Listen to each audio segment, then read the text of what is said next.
All right, take three. Thank you so much for joining us today. Sorry, I'm on a little computer. Our eldest daughter is a filmmaker in her spare time after helping her mother make polyfaces, which I hope you've all seen, or purchased or otherwise, seen a screening. And she's working with a good friend of hers, Stan, who's making a music video. She's making the music video for his latest EP, which is called Tar Cutter Run, and it's quite a nice tune. So she's stolen my really big iMac, so I'm stuck here with this 15-inch iMac, a MacBook, which is a real first world problem because it's tiny by comparison. Seems like it's a quarter of the size. So I've just had to negotiate that. So welcome everyone, and thank you for joining us today. I think the delay helped a few people jump on at the last minute. So we're going to more or less go through some of the material that we went through last week just to get all of that bedded in, because much of the discussion, well, much of what we've got coming up now is, and some of you have already done this, which is great, is developing that holistic context. Now, I suppose what I'd like to talk with people today about, this is where we might have some interaction, I hope, is the best template, I suppose, that works for you to do that. So let's just go through that. So again, primary resource for this particular week is the third edition of Holistic Management, Common Sense Revolution to Restore Our Environment. And within that is what we might say is the latest version of the Holistic Management Framework. I might just spend a little bit of time on that to start with, just so that we've got a sense of the utilization of this framework, because it kind of helps. I mean, the way I look at it is like this. You develop a holistic, you work on your whole under management. If we just go through this in a basic form, I'll just make that bigger. So you develop your whole under management. So you work out who your decision makers are, what's the resource base that you're working with in terms of land and tools and all the rest of it, equipment. What's the money that you've got available, both in savings, in income, and potentially in borrowings that you might have other borrowed capital that you might be able to get access to. Then you're looking at your holistic context, which is what you're working on now. So a lot of you will have developed or have a pretty good understanding of what your whole under management is. That would be something you'd identify now, and work on your holistic context. So we'd love for people to be able to, by the end of this week, or might say by the start of next week, have this part of it done, and then you'll be up to date.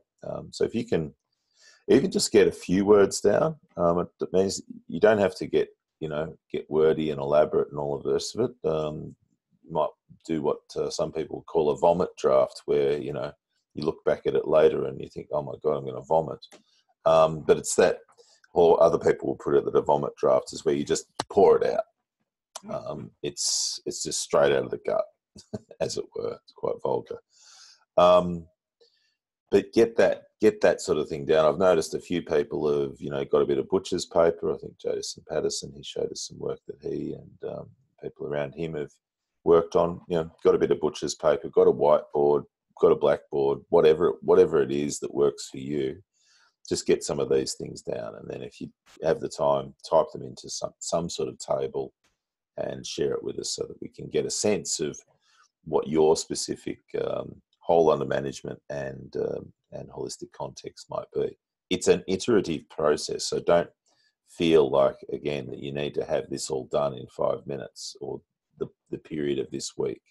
It's helpful that you get something done, because the way the Rex works and the way all of this works, really, because holistic management's so fundamental to what we do, is that it provides us with a really good understanding of what you want to do and what your objectives are. And then, when you design that water layer, we're actually going, how does this fit with your holistic context? How's it affecting your whole under management? Those sorts of things. Does it really? Is this activity an accurate reflection of what you have put down in this process of developing whole under management holistic context? So, like I've said before, the climate layer in the Agrarians platform is what we call the rules of the game, and this is where you're creating your rules. Once we get into starting to do water and access, building roads or deciding where roads are going and fencing and trees and buildings and all that sort of stuff, they're all in response, well, they should all be in response to A, the rules of the game, and B, the terrain. And so next week, when we help you to develop your farm maps, that'll be where we get to really those foundational layers of climate and geography having been developed. And then the week after that, which I think is before we go on our break, is where we look at the water layer. And that'll give you in itself a good time, because I looked at it from the structuring of things that it'd be good to stop at the water layer, because it's one of the bigger layers anyway for a lot of people. And if they have the Christmas, New Year break, that'll give them the opportunity to, have a good look over all of that and maybe, chime back in. We're certainly not going to disappear from the workplace, so there'll be opportunities for you to, check in and see how that's all going. We'll be running on about 0.2, 0.3 over that period, I'd say.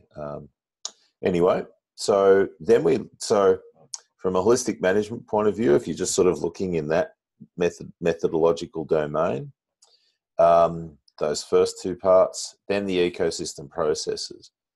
This is where, when we, in our program, this is the kind of stuff that you will go out and do when we do the site analysis week, which is, I can't quite remember. I think that might be next week as well. I can't remember. I'm sorry, I don't have the program in my head as well as I could. Where you're going out and you're looking at, well, how effective is the water cycle, the mineral cycle, energy flow, and what are the community dynamics that are going on around me, whether that's the community dynamics of all of the organisms that are natural organisms which are working in our system, or the other organisms, the Homo sapiens around us, and the community dynamics between them around you, and what sort of social health is there around you.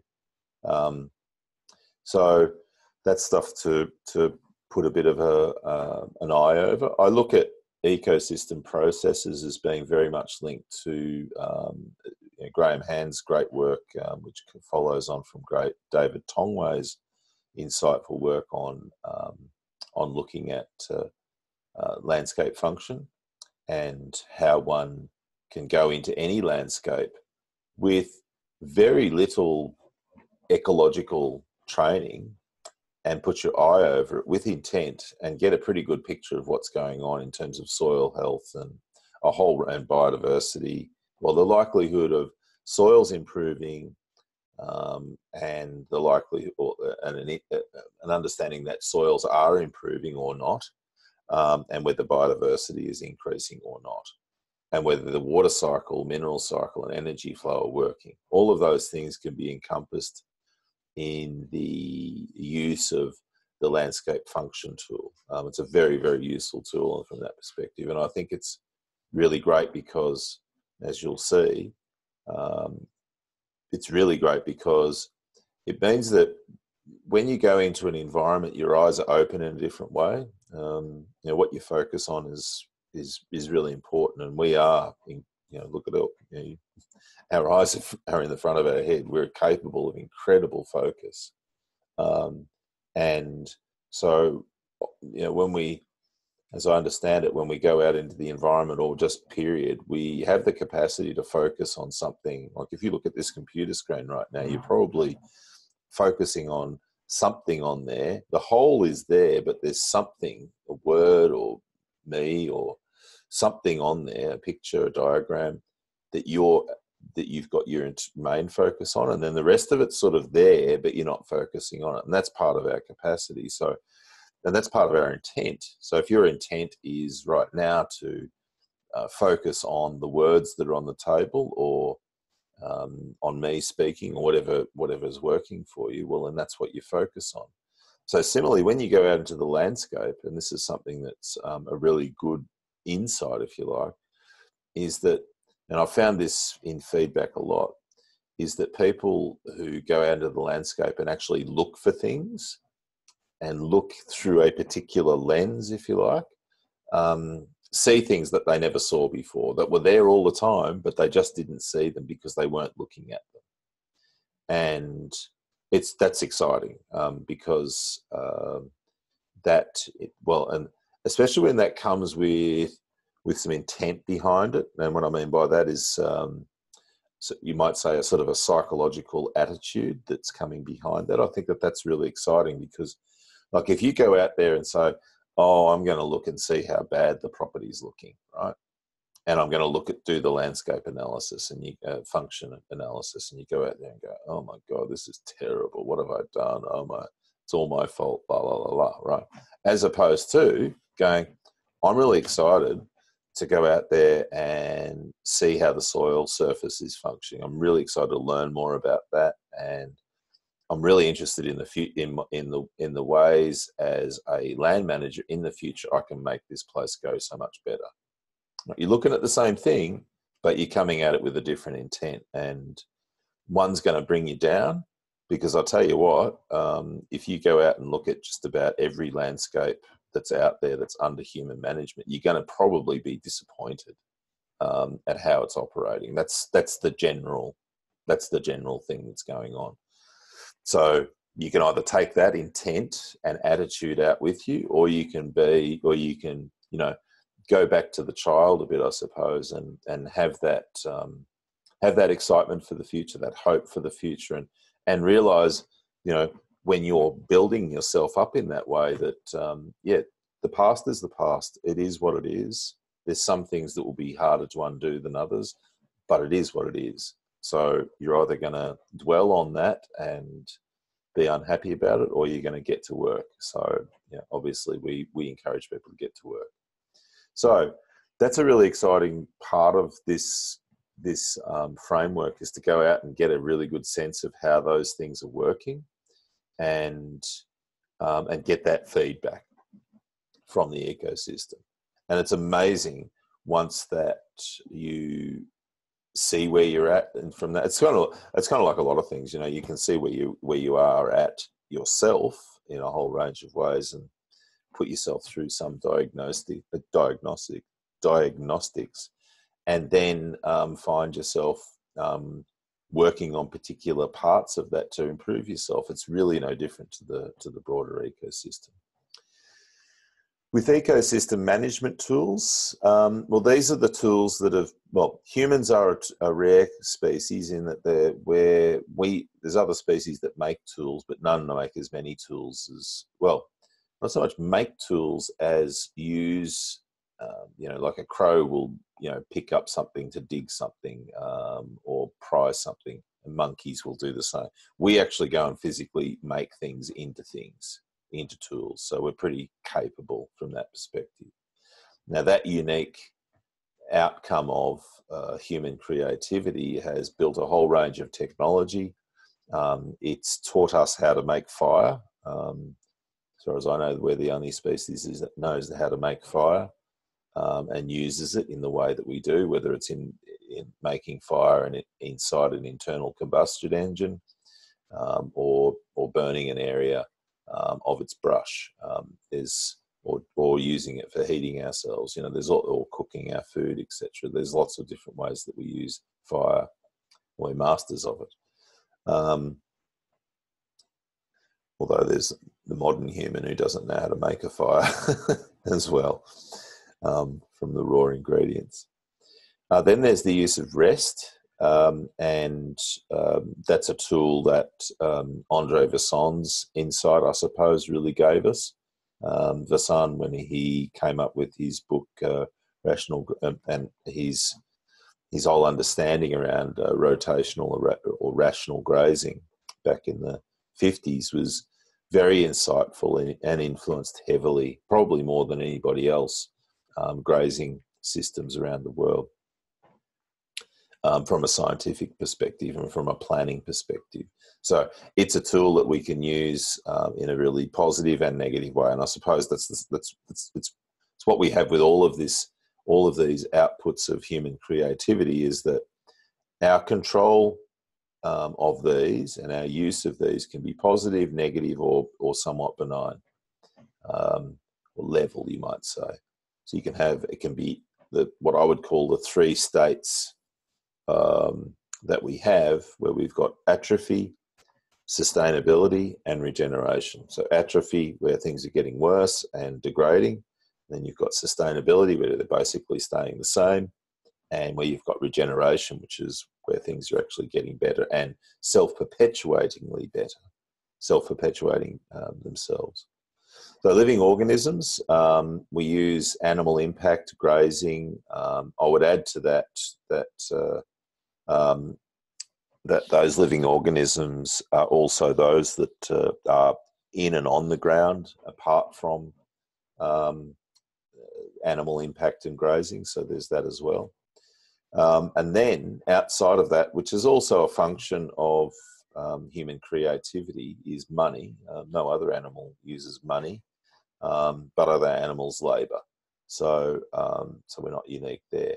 But these are all management tools that we apply to the environments that we work on. Actions and decision making. This is where we're going to apply intellectually the kinds of this is where we're going to look at our whole under management, and we're going to look at our holistic context and apply this. Now, when we look at these next two headings, if you like. So actions and decision making, a lot of people will develop objectives, goals, tactics, strategies, policies, and they'll also use conventional, as it's put here, customary selection criteria, which is where you look at your own past experiences and those of others around you. You'll take on expert advice, so you'll abdicate some of the responsibility for decision making to somebody else, and then you'll take on some research as well. So all of those things are useful, but I suppose one of the insights and one of the values, I think, of this particular framework is hidden in the next line, or is below the next line, and it's where one applies these so-called context checks. Before, these used to be called decision-making tools, or decision-making checks. So the first of those is where we look at cause and effect. And the question here is that when we're looking at making a decision, do we look at, and we're doing this always thinking of our predetermined holistic context and whole under management. But let's say that we'll use the example of, I want to buy a tractor. A lot of you will be considering that. It's a pretty common one. Or given the context in New South Wales at the moment, which is the state just north of us, they've had a pretty reasonable drought that they've just gone through, and a lot of producers, cattle producers, about 8 months ago or so, after the failure of their summer rain, because a lot of those areas get summer rain, would have started to look at the season and gone, yeah, I've got some decisions to make, fairly important ones about my stocking levels and all of those sorts of things. And so I'm going to look at it and go, all right, I'm going to buy a tractor as one decision. Am I going to sell my stock, reduce my stocking levels, or am I going to keep what I've got? All right. Well, let's look at, so cause and effect with a tractor. If I buy this tractor, is it fixing a cause, or is it fixing an effect? Have I identified the causes and effects? Well, perhaps you haven't at this stage. Perhaps you haven't gone through and looked, given a bit of a stress test to everything that's going on. And a lot of people will say to me, and I think I said this in a Q&A the other day. A lot of people will say, "Oh, I want to do some keyline ploughing." Well, keyline ploughing requires a tractor, and you go, "Oh, well, why do you need to do keyline ploughing?" Well, where would you see that? Where would you find that answer in your in what you've looked at so far in the holistic management framework? You'd look at it probably through the water cycle. You'd look at it and go, well, when I've looked at the soil is clearly compacted, but why is that? Well, you might go down to energy flow and look at it and go, I'm not managing plants too well. I might look at the ecosystem management tools and say, well, I've actually not applied enough rest to this landscape. Is the best thing that I can do to go and buy a keyline plough or hire one, and therefore get a tractor as well, and to fix this up. Maybe, and this is where understanding the tools that are available to you, which is part of this understanding that, as Kirk Gadzia said years ago, you've got to play with the full deck. Well, you've got to know what the deck is to start with, and I suppose that's part of what our program's all about, and your involvement in it is to understand what are all of the tools that are available so that you can actually select the right one. Because a keyline plough and a tractor may not be the best tool for you, and you might be working on the effects, not on the causes. Now, sometimes you might need to work on an effect because working on the cause is just so much capital to fix that you go, nah, look, I can't do this. I had a conversation with someone about Peter Andrews' work, which is great work. A lot of you will have seen that. We were talking about it yesterday, where I was talking to Alan Yeomans, the son of P.A. Yeomans, yesterday. We were talking about his work, and he was saying, Alan was saying, I went down to Tony Coots's place, who's probably done as much as anybody, and I've been there too. And he said, man, oh man, you'd have to be Tony Coots to afford to do all of this. And I said, yeah, well, Tony was a pretty wealthy guy, and so on. And so one would look at that and go, all right, well, I've got an eroded creek. The cause of it is that I have a poor mineral cycle in that all of the catchment is affecting this channelization of the creek. And B, that I would look at it and go, well, it's channelized. I've got a lot of work to do within it to fix it. So I'll get in there and do the full Peter Andrews natural sequence farming style restoration, which is very expensive. It's not an inexpensive thing to do. And you might go, well, gee, I might work on a different part of that cause, or I might just, because of my particular situation, maybe I need to actually go and grow a crop which will give me some feed, and all of that sort of thing. So it's not as simple as just always going for the cause, because sometimes fixing the cause can be really expensive. But it's really important to strategize how along the way that you don't repeat the same habits over and over again that keep you in that situation, that you're strategic, in other words, so that if that creek or that needs to happen, then over time, how am I going to get to be able to afford or have the circumstances where I can support that work happening? So there's instances like that. If we look at the drought crisis that some people have withstood, a lot of people will look at it and go, well, what's the cause? Well, the cause is two things. A lack of rain, and B, the management that's brought you up to this point, right? Take that on the chin. Because were you to have been managing in a particular way, well, then you would have been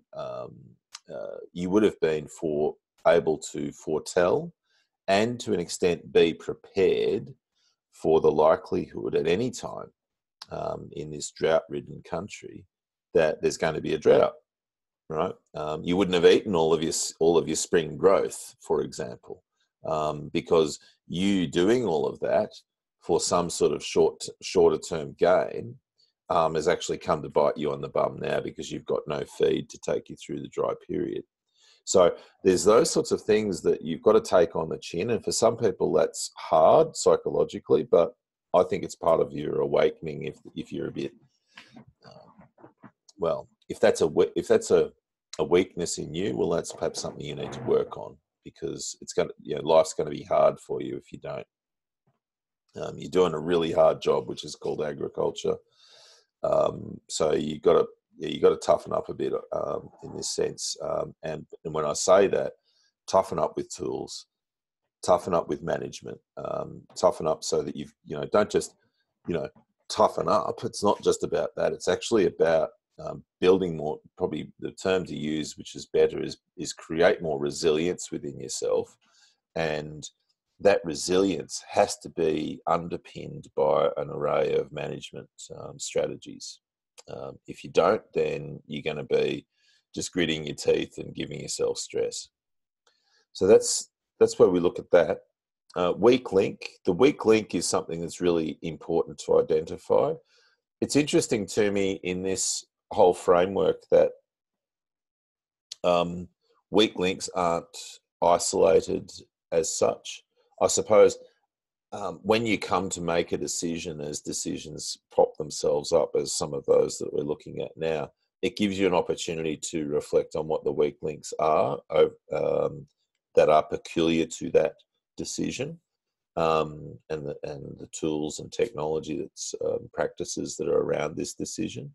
But I think it's useful in any case to sort of, I think it would be useful in any case to perhaps have a bit of a look at that. It's kind of like the old, in the business planning, the SWOT analysis, where you might look at the strengths, weaknesses, opportunities, and threats, and have that as some part of all of this. But that's something for another discussion. I should just acknowledge here, Jemmy White has, thank you, Jemmy. 5 whys is a good technique for discovering underlying causes. I haven't heard of that one, Jemmy. So would you mind at some stage, not necessarily now, maybe putting a thread up in the week 3 about with a link to information about that? That'd be really fantastic. Thank you. I know there's the Simon Sinek video, or TEDx, which was very popular, I think, from about 5 or 6 years ago, where he was talking about the power of why. It's a really good one, but it's not necessarily linked to finding underlying causes. So yeah, that'd be really interesting to listen to or see. So when we're looking at these context checks and weak links, let's look at our tractor. Well, what's the social weak? What social weak link or biological weak link or financial weak link are we addressing by buying a tractor? Well, socially, it might be something that's the purchase of a tractor. Sometimes, well, everything's interlinked, and what becomes a financial stress often becomes a social stress. So if you're putting yourself under financial stress by buying this tractor, then that's likely it's going to cause some social stress. It may not cause any biological stress, but that's certainly social. So that's something you might need to consider.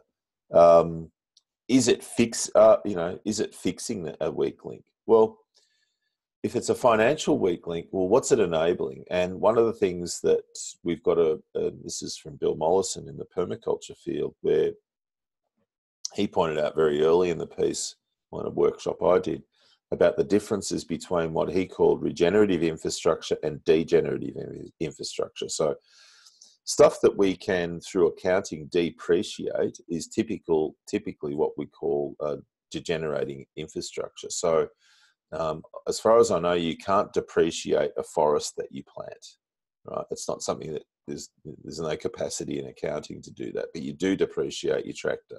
You do depreciate your buildings and other infrastructure.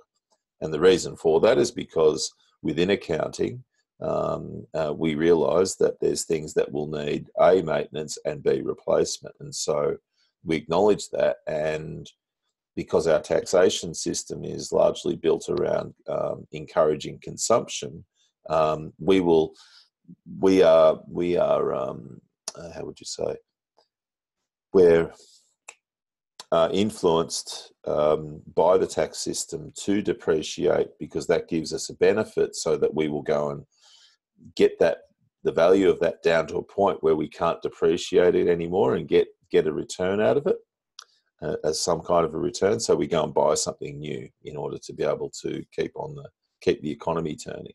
So it's all tacitly implicit in the taxation system. So, but it is real. So if I buy a tractor, well, some people I know will go, okay, well, if I buy a tractor, if I buy any machinery, be it a car, be it whatever it is, it's got to make money. Give you a side example. Lisa and I have got 3 cars. We've got a Hilux, Toyota Hilux, and that's our main work vehicle, and it's great. It just after living with shitty cars for years, it was great to get that car. Ultimately, I sold the property and bought it with cash, and it starts every time, and it just runs, and it's just great. And it's our work vehicle, and it works, and it pays for itself. Well, it's paid for itself a number of times over financially, because we use it for work. It is depreciated, so there is all of that. But the other part of it is that we get paid to use it, because we charge a fee when we go from A to B to use it. And so that fee that we charge pays basically for its upkeep and ultimately for its replacement. We've got 2 other cars. We've got a 1971 Datsun 1600, which we bought, and when we came back from our trip a couple of years ago, we decided we moved in with my mother-in-law, who passed away sadly in July this year, and we moved in with her to be her carer. And this is her house that I'm in now. This is her chair that I'm sitting in, her anyway, her respite chair. So we bought that car. Now, why did we buy that car instead of buying a modern car? Well, because if we bought a modern car which was not a work vehicle, well, then that modern car financially depreciates immediately. So we could have gone and bought, like, we had $10,000 I think we were going to invest. So we said, all right, I want to get a $10,000 car. You go and buy a $10,000 car in Australia, you get quite a decent car. Might be a 5-year-old car. Very good, will do the job.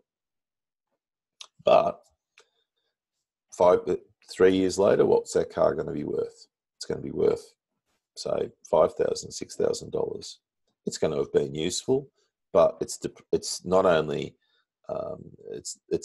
degraded over that time, but it's also devalued over that time. So we found a one owner 1971 Datsun 1600. We bought that for $8,500, spent about $800 on getting it up to roadworthy spec, and it's now worth about $16,000 without doing a thing. So that was a lesson to us. That was part of the intent, because you don't always have to buy things that are depreciating. Yes, it is a degenerating asset, but it doesn't necessarily have to financially depreciate. So that's an appreciating asset. So it's, from our perspective, it's one of our little investments. It's great. We've since also bought another car, and it's a little 2-door Datsun, and same thing. We bought it. We wanted to have a car that we could use we work in the film industry a bit, and Lisa does, and there was an opportunity to have a car that would be used for renting in movies. So we got a car for that, and same thing. It will appreciate. In fact, the appreciation growth on that car is about 12 to 15% per annum. So, which is better than having money in the bank at the moment. So there's those sorts of things that one can do.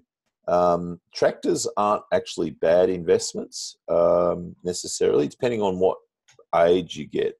there's a point at which was interesting, and I was talking to Jason Hagan about this recently, that there's a point at which tractors don't lose value.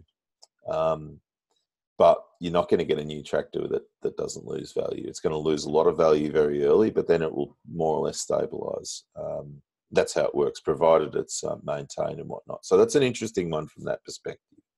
But it is a degenerative asset, needs maintenance, needs tyres. You've got to keep it in a state of operation for it to be usable.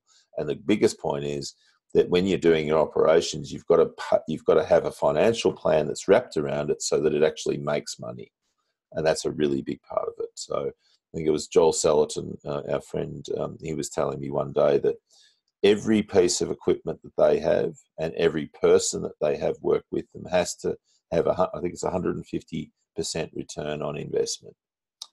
So if you work for Polyface, you have to return 150% in value above what they pay you. Same with a tractor. It needs to work that much. So the equipment, when you go to their place, you think, gee, they've got a bit of equipment, but by goodness, they won't make it work. They really make that stuff work and have a system that pays for that. So it's quite interesting. So marginal reaction is where we're looking at this is called the bang for buck principle, if you like. So if we're looking at our decisions here of do we sell, do we buy? So do we buy a tractor where you go, well, what's the bang for buck in doing so, which is part of that financial check I just mentioned.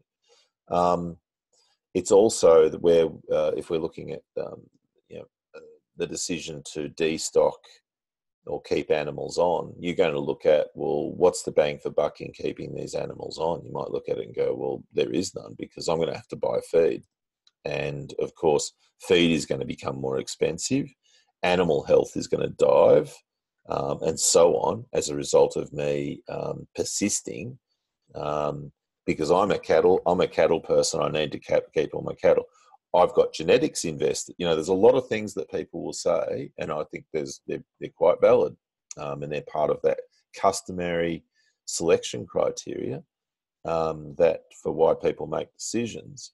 And you might go, well, yeah, they're quite valid, but are they rational? Are they completely rational? Is it not the case that you can go and buy those genetics back again? Is it not the case that you could have a suboptimal genetics and be at 80% capacity and still have a financially viable operation whilst not having degraded your primary resource in the process? So there's those sorts of things that people will go through, and some people, the way they'll balance that is they'll go, okay, well, I'll go through and I'll have a really close look at my genetics here, and I'll just keep a holding number of animals which I can sustain through the worst of scenarios. And that's something that I will invest in, because I see that my genetics that I've worked on, or that our family's worked on for 50 or 100 or 30 years, whatever it is, are so valuable and so important to us that that's something you do. And you go, okay, well, can't argue with that, provided that it's not going to create all of these weak links all over the place and really compromise you in a whole range of ways. So gross profit analysis, how profit is, well, looking at this and going, have I covered myself here? So one of the things in holistic management financial planning, again, I'd defer, I think Graham Hand's got a new program coming up in Tasmania, if any of you are interested, and he's got the online stuff as well. So have a look at that. And I think there's a few other providers out there who do have online programs on holistic management financial planning. One of the principles of HM financial planning, which is, I think, is pretty outstanding, is planning for profit. And so that gross profit is something that's implicit in your annual budgeting. So instead of profit being something that happens after you take away expenses from income, it's the sort of leftover, which it is, as it would seem for a lot of folks. profit is actually something that's built into your expense profile, that side of the ledger. People will also, and this is interesting too, we've got some resources which we can speak to on this level, in terms of templates, financial templates, where a lot of people don't charge themselves as well. So, so you've got to make a differentiation between what is profit and what is your own wage, what you should be taking home. So a lot of people haven't built that in, and so of course what we end up with, we get to points like this where we don't really know what the cost of things are. We don't really know fully what the cost of our production is. And we may know what the cost of production is, but that cost of production hasn't included any profit, any planned profit, which is there to be used for a whole array of purposes, such as feeding some of the, say you've got in your holistic context that you want to have a holiday every year. Well, that's got to be paid for by something. Say you want to, in your future resource base, you're looking at improving your place. You want to plant trees. You want to do a range of different things that are not necessarily profit centers in your enterprise. Well, where's the money going to come from for that? So it's got to come from somewhere. It's usually got to come from profit. So that's why it's important to plan for profit. It's also psychologically, I think, incredibly important that people build into their costs of production their own time. Farmers are notoriously paid, some of the lowest wage rates of any industry, and I think that's in large part because they don't plan into their costs of production what they should be paid. Now, of course, the other side of that is as well that people engage in commodity markets, and commodity markets mean that if you engage in commodity markets, well, then you are a price receiver, not a price setter. Whereas people who engage in more direct marketing tend to be able to develop their price, of course, with limits of what the market will pay. Those economic principles always apply there. But it's still important that one, in whatever the value chain is that's giving you your revenue, that you still build in your costs of production, which include your own wage, and it should be at least the minimum wage of what you would be paying a worker on your farm. That's the way we would look at it, which in Australia is about $25 an hour. $25 an hour is not a lot of money, but when you consider that a lot of enterprises pay for themselves, so that's part of the expense profile. So when you actually look at the amount of money that you would need for yourself personally, and unless you're a big smoker and a drinker and all that sort of thing and have a pretty busy social life, you don't necessarily need a lot of personal money. So because the rest of it should be paid for by the business, and that's part of the strategy of business. So they're the things that we would like people to look at and reflect and have there, so that when it comes to making decisions about whether to destock, buy tractors, this, that, or the other, these bigger ticket decisions, that at least you've got some sort of financial basis upon which to reflect on that decision. Energy money source and use. This is where we're looking at.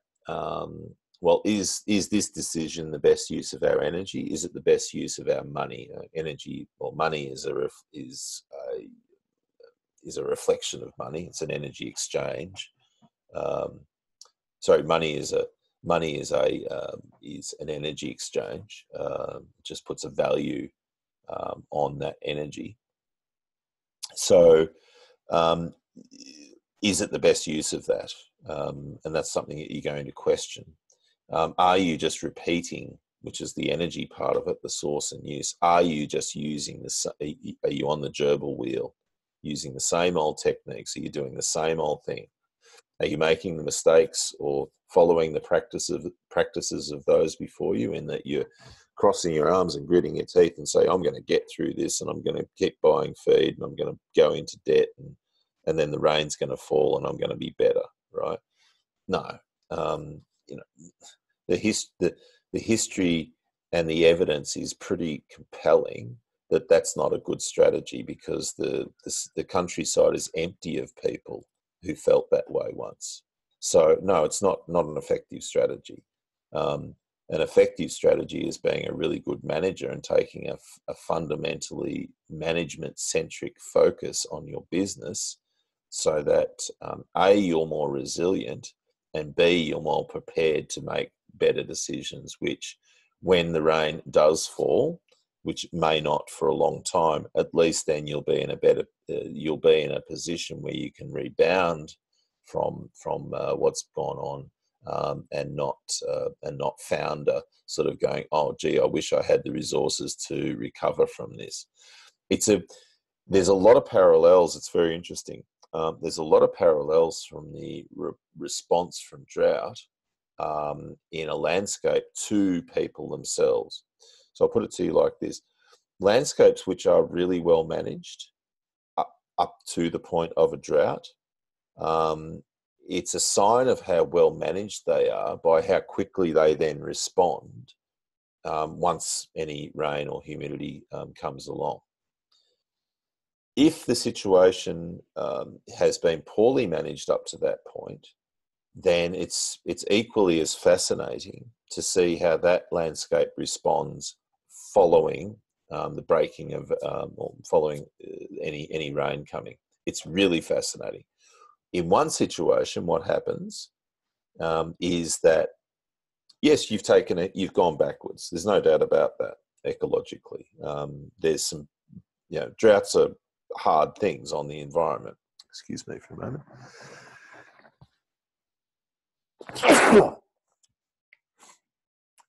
They are hard things on the environment. So it's important that you realise that, and that the response that you get following a drought, a prolonged drought, as opposed to just the normal dry spell that you might get every year, is going to be quite different. The basic resource has gone back a few levels below what it would have otherwise. So, but what's really interesting is what happens when the rain comes on that landscape, and then you look at it and go, wow, it responded. It's where it was ecologically was not so far behind that it went back to particular old habits, you might say. And those old habits, which are found on the poorer managed properties, are weeds. You're going to get a whole different plant response on areas which have had a different management up to that point. So, and that's something to be very conscious of. And a lot of people are not, unfortunately. And so it's going to be, and it has already been fascinating. We did a tour of New South Wales a few weeks back, and the drought rain had fallen. I won't say the drought had broken. Rain had fallen, and it was really interesting to see the responses in what I would call the control environments, which are the roadsides, where there was no grazing, the stock routes, which are all throughout New South Wales, which effectively have shepherd type grazing and are some of the best grazed areas of New South Wales, I think, because you've got big herds of animals which are constantly on the move. It's the real Serengeti style management. Selective grazing by either trampling or eating, but the animals, because they're being drafted along these stock routes, are more or less doing what the wild mobs do on the Serengeti in Africa, or the buffalo bison did once in the United States, Canada, North America. And then you've got what's happening inside of the farmers' paddocks, and very fascinating to see the utter differences in management between different folks, and then see the weeds that were emerging as a result of that. And that again is, so what happens if you are at the base of all of that? All right, well, let's say you've got a property that's been in a pretty poor state. It responds, and it responds in weeds. Well, what's going to happen then? Well, you've still got nothing to eat. Well, you've got nothing for your animals to eat. So you're still on that cycle of going, oh, bloody hell. Right, well, that's one thing that people do. The other thing that people do is go, oh, gee, I need to go out and spray. Right, so you go back another step ecologically, because the weeds, which are there to do a bloody job in response to the management that's happened prior to, can't do their job. So what we'll do is spray them out, and now we'll go and buy some seed, and we'll go and buy some fertilizer, and we'll do this and we'll do that, and all of which we probably have to borrow money to do, and we just go back pegs. You see where I'm going? So there's some vicious cycles here, as opposed to and this is difficult, you going through some processes where you might, especially when you're starting out on this journey, if this is where you're starting and that's where you're starting, then you've got to be really judicious in the way that you move forward, so that you don't keep taking yourself back down ecological rungs. It's really important to keep yourself going up. So what are the ways that we can do that? If you're the other person or the other property where you have had good management that's underpinned you, and you don't have a horde of 7 million kangaroos undermining what you're doing as well, don't forget that, then your property will respond a lot quicker, and you will have feed ready in a relatively short amount of time. But you need to still get back on your bike, on the planning bike, and say, all right, well, let's not undermine ourselves by getting greedy on this. We've still got to be strategic about it. It's like I said, it's an ongoing game that you will never be able to get away with not paying attention to. It's just the way it is. So that's something you need to be patently aware of. If that doesn't suit you, well, then perhaps there's something else that you could be doing, because it may not be for you. Sorry, but that's the way it is. Sustainability. So this is sustainability, I think, as a question, is something it's sort of middling. Like I said, atrophy, sustainability, regeneration. I think it's, that said, to just get to a point where we are sustainable is really important. And are these decisions that we make, is this tractor going to make us sustainable? Well, it's a resource that uses resources in order to operate. It uses a lot of usually foreign imported diesel, novel compounds in oils, big factories, blah, blah, blah, blah, blah. You don't want to scratch the surface on the sustainability index of those inputs too hard, because it's just not going to pencil out. So you've got that.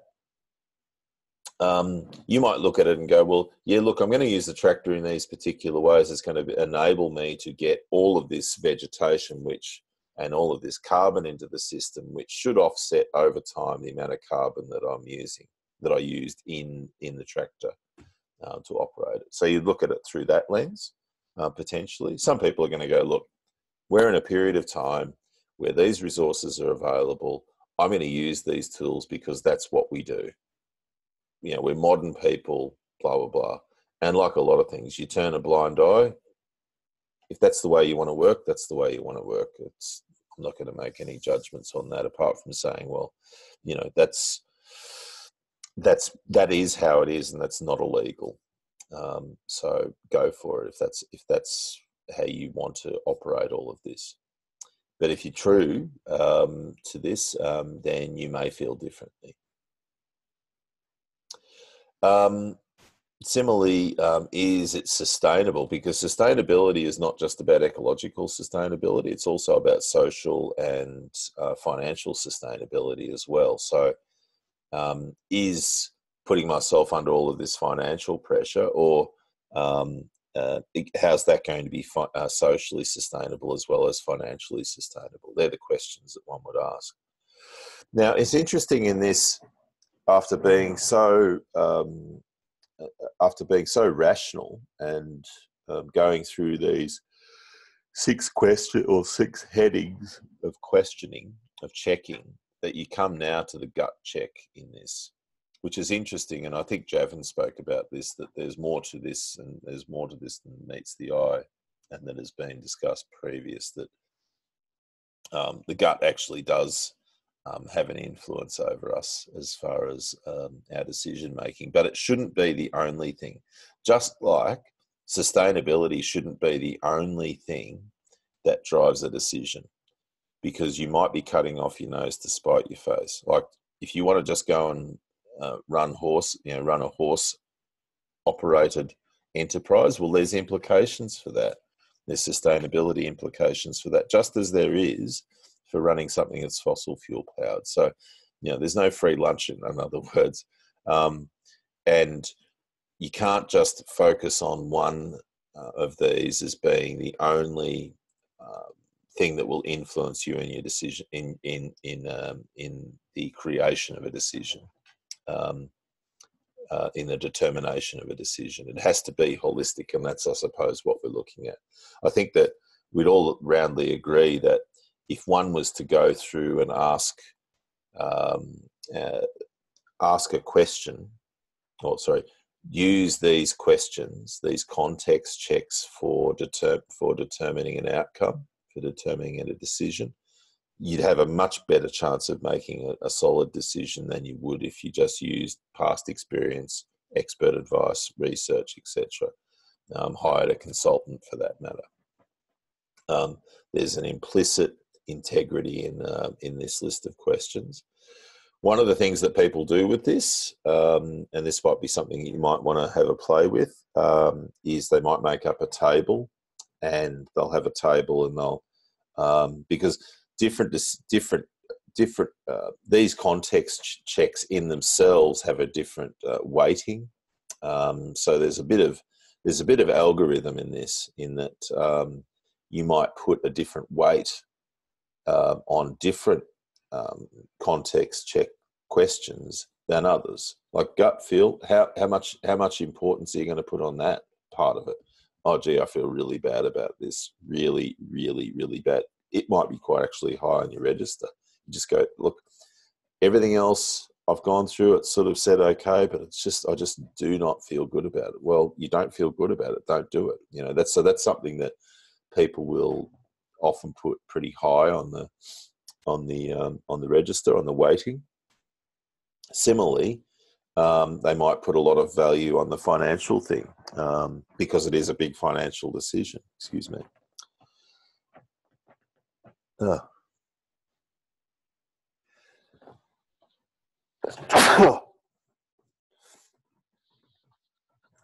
Excuse me. All right, well, there's enough on that. Time. So let's have a look at management guidelines. And feel free at any stage to chime in with questions or discussion points, etc. But I think we'll probably get through this, and then there's a Q&A point there. Sorry, I missed that. Fits. Energy as in kilowatts in terms of attention, labour, or both. I would say all fits would be my... it would be really great. I'd have to be honest here. Something I've been thinking about for many years. It would be really great to have kilowatts applied to just about everything. If that was because I tell you what, people would be making decisions in a whole array of different ways if they, if we had this consistent measurement of energy, that even, and this goes to this sustainability question. We just don't know, generally, how many kilowatts of energy, or watts of energy, probably kilo or megawatts of energy, that we know how many kilowatts we can get out of a litre or a gallon of fuel, but we don't know how many kilowatts it actually took to get that made. And that is not necessarily expressed in the market value. And that to me is fascinating, because, if we're really going to truly be honest from a sustainability point of view, well, then we need to have those sorts of metrics, because you can't measure what you don't understand, right? So it's really, really hard to do that. So it's kind of academic in a sense, but I think it's also very, very interesting to me. So sustainable, thank you, Fitz, as a follow-up. Sustainable energy without the hot air is the best resource for making all those calculations. I might just get you. Can you just hold that, and I'll come back to you in live in voice if we can to talk more through that. So I'll just get through this, and we'll just hold that point if we can, Fitz, because I'd like to explore that a bit more with you. All right. So management guidelines. Time is something that we manage both ourselves. So humans have clocks, and we have calendars, and we have dates and all that sort of stuff. So it's also, holistic management is definitely very focused on and very much influenced in the thinking that grazing management is or should be the predominant practice in agriculture. I don't think there's any dispute there. That's underpinned, I think, by the understanding, the insight that there is no such thing as a vegetarian ecology. And so when we apply that to an agroecology, animalless agricultures are always going to find it difficult to be sustainable. And the reasons for that is because animal agriculture breaks functional ecological agricultures where landscape function is improving all of the time, and where ecosystem performance at least is part the way to matching those of the ecosystems that were there before agriculture's influence. That's a challenge.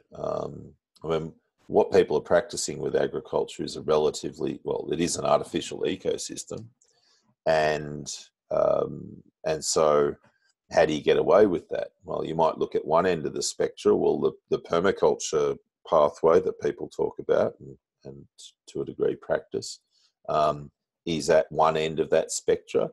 It's not one that we've seen, though, that it has a lot of commercial output, right? So it makes it difficult unless you're a trainer, unless you've got the permaculture model where you develop a permaculture farm and you do trainings. Your main income's from training. And then you go a step down from that, and you look at these super developed properties such as, I think Richard Perkins has done a good job in Sweden. The Salatin family have done an amazing job in Virginia. There's people who've done that kind of setup where they're not full permacultures as such in that they're not mimic. The way I look at a permaculture is it's basically a human forest, because in order for something to be self-perpetuating in the way that Mollison and Holmgren sort of framed it, you've basically got an agroecology where it's an analog of a forest ecosystem. It's just that the species within it happen to be useful to humans, right? And all of the built environment is relatively supportive of sustaining human habitat, right? How easy is that to get a commercial outcome out of? Pretty tough unless you have some sort of more production-oriented and accessible agricultural production system within it, which has certain, which takes a certain amount from that landscape. So that's at one end of the spectrum. So when we get to the other end, we've got landscapes which are constantly in crop and are constantly being turned back to zero and have very high energy inputs, but also produce quite a lot of product per unit of area. But the energy invested for the energy returned is obviously highly dubious. So sustainability on that is probably not so good, but for some people, they make a pretty decent amount of money out of doing that sort of thing because they're basically playing the system.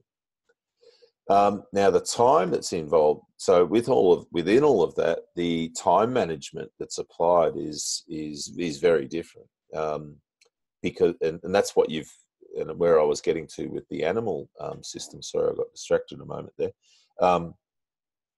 Is that when you take the animals out for it, well, you've got to subsidise those animals, the presence of the ability of animals to cycle things in the way they do and to replenish ecosystems in the way they do, etc.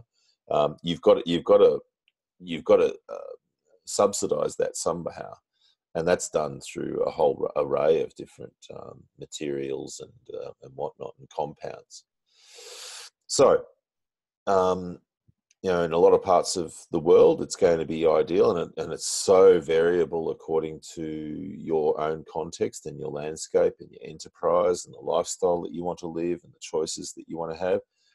A lot of people are not going to want to have animals because that means, and that comes down to dogs and cats as well, or fish in their fish tank, in a fish tank. It's because you are domesticated by them. The whole furphy of that they are domesticated bullshit. We're the ones that are domesticated by the animals, not they in a lot of cases got a better deal out of this than others, particularly the household pets, cats and dogs. Man, oh man, gee, do they do very, very well by being attached to us. Livestock, if you have livestock, you're not going away too much because they need care. They need to be taken care of, and if you don't, then there's a value. Then there's negative outcomes for that. So that's something to consider. And a lot of people also, and this comes back to the higher context, is they're not animal people, so they don't actually like animals. They're more plant people, and if you further stratify that down, you might say, well, gee, I love vegetables. I mean, I wake up in the morning and I think, apart from my significant others, I think of the vegetables a lot because I just love growing vegetables. I just love producing them, and that's the way that you express yourself through your work is through that. You're still going to have to apply time management to that. Just as you will if you see the world through an alpaca, because you just love alpacas and you just, I want to grow alpacas. I love everything about them, right? Well, you still need to apply time management to the way that they are operating in the system. It's a very, very important part of it. And even if we were nomadic as humans, you still have to apply time management because you can't come back to an area before it's replenished from the last time you were there and had your impact. So it's certainly important. That leads us to stock density and herd effect, which is something that's peculiar to livestock operations. When we're looking at applying management to a landscape, just what kind of density levers we will pull by adjusting the fence area, by adjusting the amount of time that a number of animals are in a particular area. And that will change over the year because Kirk Gadzier again said, grazing is largely the art of putting animals in the right place at the right time for the right reason. And I would add to that for a particular suite of outcomes, which is part of that reason, I suppose. So the outcomes that you're looking at are different at different times of the year because you're really trying to juggle the balance between landscape performance and animal performance at any given time. And so how do you get that balance so that one doesn't get exploited over the other is part of the challenge. And that's part of the challenge of practice. And that's something that people develop some mastery over time, which has been really great to see. The herd effect is where we're using animals in particular ways. Let's say that we've got a particular weed infestation or or so on. Excuse me, I'll just take a drink here.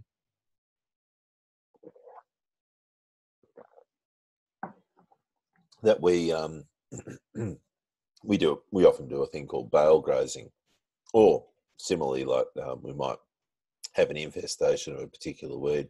We might throw a bale of hay in there and just let the animals go in and demolish that bale of hay, whilst doing it in a herd, such that they demolish using their hoof power the vegetation that we want to smash down.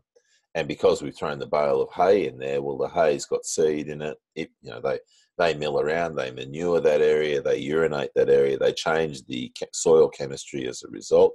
And we also introduce, by throwing that hay in there, which is full of grass seeds, and the kind of grass seeds that we want, we've just planted that area up, and then you get an ecological response from that when you apply rest to it.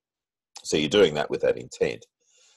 Similarly, you might have a bit of blackberry or whatever it is that you don't want, or that's crowding out the grass. Throw a mineral block in there. The cows can't help themselves with mineral blocks, and off they'll go. So you can do that with apples and all sorts of things as well. Throw some fruit in. If the animals see that you've thrown about 3 or 4 apples in there, they'll go bloody looking for it. They can't help themselves. So there's things that you can do like that, as well as adjust the density and time that you might have with animals. But you've got to make sure that they're nourished at the same time. You can't just, animal impact, as it were, as it's also called, is not something that we use as a tool, as a management tool, without first, I think, considering the animal's nutritional needs, because it's just, well, A, it's cruel, and B, it's going to have your animal performance go backwards, which has to be paid for at some stage. Then we've got cropping. Cropping is something that is, whether it's vegetable cropping, cereal cropping, tuber production, whatever it is, it's the practice of growing typically a single species crop, either in strips or in larger areas, which are then going to be sold off the property, or potentially fed to animals. Some of that might be kept and used by animals on the property, and then there'll be a different value chain. So, for example, you might have a property that's large enough, and you want to grow pigs, and you want to be able to grow or chickens, an omnivore, and you want to be able to provide your own feed. Just like you might also want to provide your own feed as a supplement to keep to feed to your lambs and your sheep, etc. People do that as well, and so on. And then there's all of the other, of course, vegetable cereal cropping, where you're exporting off the property. Well, what are the implications of that? How are you going to maintain the fertility of that? All of that sort of thing. Keep the organic carbon levels up. How does it fit in with the whole grazing plan? So I look at a holistic grazing plan as being kind of like an operating system for the property, and that you will. So a grazing plan, as we'll discuss, but basically it's a calendar on the rows. The individual rows are basically time, and over on these columns here for these rows, you've got the individual paddocks, which are rated for their quality and size, and then the top row is where you've got your months, and you determine what's going to happen at any given time. So where are animals going to be rotated, and where are they going to be kept out of, because you're growing a hay crop here, or you're growing a cereal, or you're growing some vegetables here, or wherever in a particular paddock, and animals are going to be excluded from there for that time. But then when that crop's finished, you might then go, oh, right, well, that crop's finished. I'll bring the animals into there after that's finished to clean up all of the residues and whatnot. So it's all part of the plan, the time plan that you're working with. So cropping does naturally and can extremely well fit extremely well into an agroecological system. Thanks, Ben. Ecological footprinting is used to quantify the carbon energy wrapped up in products and processes. By the way, energy is in joules, megajoules. Power is in watts, kilowatts. Yes, thank you for that correction. Very good. I should add to that well, it'll be interesting, and that'll that'll probably be between Ben, Fitz, and anybody else. We'll come back to that when I finish going through this, and we can look at some of those questions. So thank you for those two. Interesting discussion to be had there. Burning, we talked about the use of fire as a tool, so it's a management tool that's there. It's interesting that even though it's a tool that is in the holistic management framework, burning's mentioned twice, or fire and burning, it's one that's very rarely used. It's one of those tools that in holistic management in practice seems like it's in the deck of cards, but it's the kind of one that sort of says almost fail if you actually ever use it. That said, I look at it and go, it's like a lot of things. It's like herbicide use to an extent as well. You might go through this decision-making process here and determine, like you're asking about whether I will spray, for example, and you go through it and you go, yep, okay, well, I've decided to do it, because what's the alternative? Well, one of the alternatives to plant control, which is largely what we're doing with spraying, is burning, right? You've got depending on the plant that you're trying to, it's depending on the plant that is currently dominant, that is not useful to you.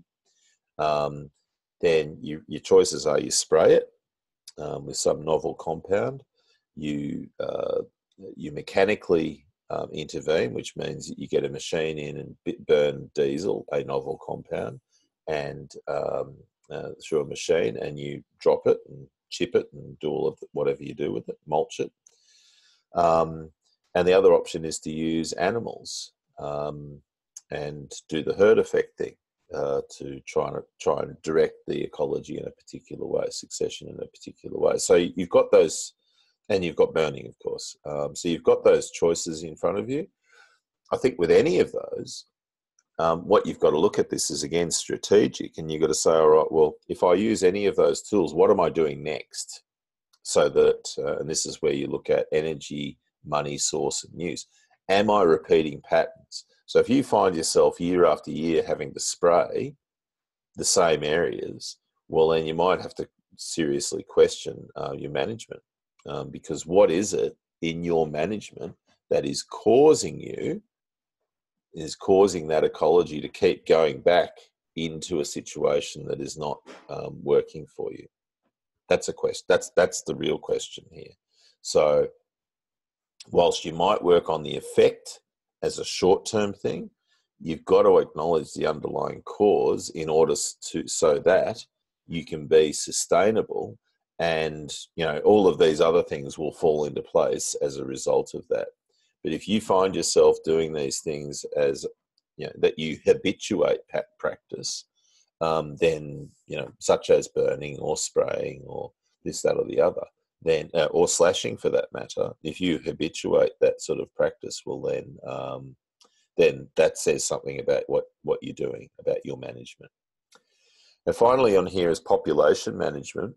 And this is where, talking about the decision before about whether to destock or reduce stock numbers or whatever, is how do we work on that? I would add to this, this is something that we're, just to give you a little insight, we're looking at adjusting the population management of the Regrarians workplace, like putting a ceiling on some of our subscriptions and this, that, and the other. Again, because it's population management is a carrying capacity issue.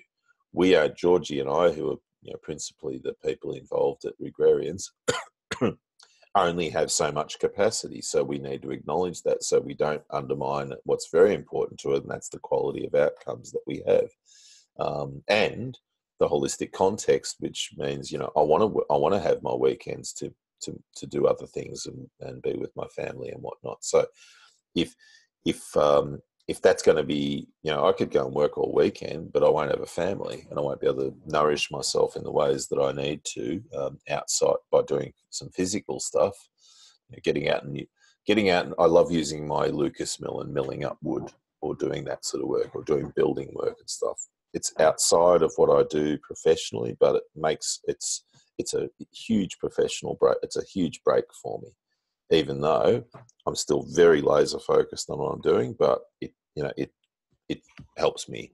So when I get back from that, I feel great. It's the reason why we're doing Tuesdays, not Mondays, because I have my break from the weekend of intense woodwork, and which is intense. I feel broke. I feel braked, but I come back on a Monday and I don't have to get straight back into this and the focus that I put into this. So there's reasons why we do things. We're using these tools as well, but we're not necessarily using them on a grazing property or a farming property. We're using them in our enterprise, which I think as participants to that, and you'll start to see that more implicitly as you understand the background to it. So, and we're quite open about it. All right, finally, the procedure, not finally, second last line is procedures and processes. Holistic financial planning, I won't elaborate on these too much because they're just headings, but so you've got within holistic management practice, there's these procedures and processes. And so there's holistic management financial planning, which is basically, there's a module for that. There's land planning. I would personally say that, and I don't think there's too much agreement all the way up to the top with people like Alan, that holistic land planning is really, it's the whole holistic management framework's weak framework. It's there, it's acknowledged, but in practice, it's quite weak. So I think that, and that's part of the reason why Regrarians has had such a strong relationship with Savory Institute and to an extent Holistic Management International, Covera Coalition, and different holistic management practitioners around, is because we're land planners, we're farm planners. That's what our main focus is. And we go to them we defer to them for their expertise. They defer to us for our expertise and focus. So I think that when you look at holistic land planning, I would say a proxy for that really is the Keyline Scale of Permanence, Regrarian's platform farm planning style of approach. But, the holistic financial planning stuff, I think that's really, really great. They've done a great job there. Similarly, holistic planned grazing, I think they've nailed that. It's really good. It's been tested over a long time. It's relatively universal and works. So I think that when I look at that, that's really good. Holistic policy development. These are new. So research orientation and policy development, they're relatively new. I haven't done the investigation on either of those, or I haven't had a discussion with Alan or anybody else about those to really nut them out. Might be something that we might try and do, actually. I might see if I can get one of the holistic management people on, one of the Savory Institute people on during this Rex period, now I think of it, and just say, oh, can you come in and do an hour webinar on those, just so that we can pick up the pieces on that. That'd be really awesome.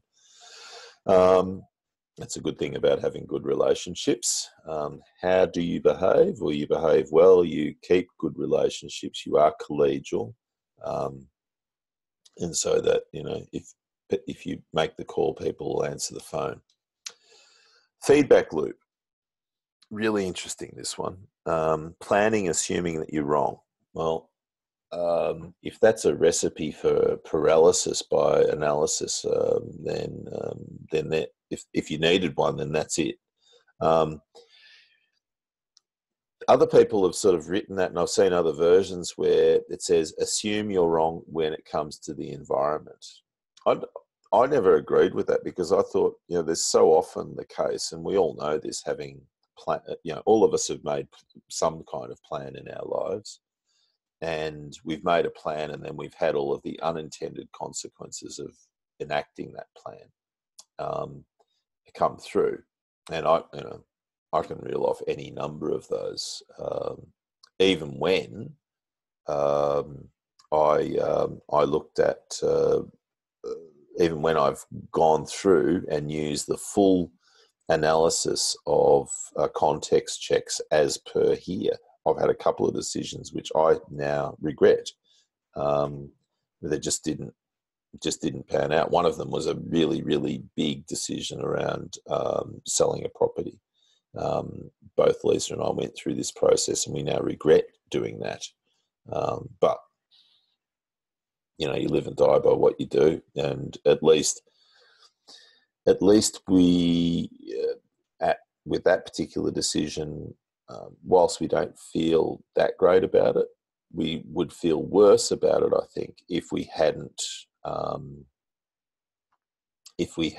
have gone through the proper process.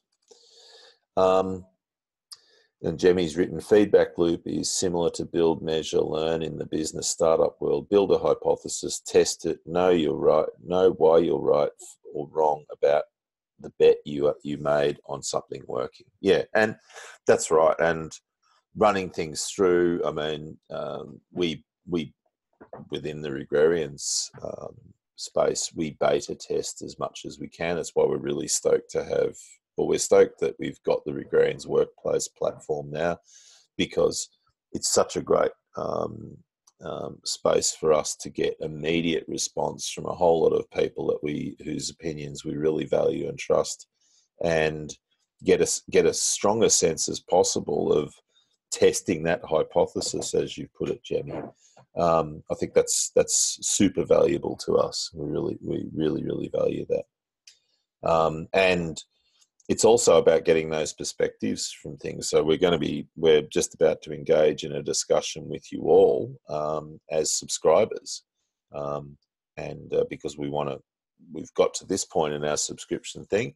We planned. I mean, the planning of the subscription thing was exactly that. We've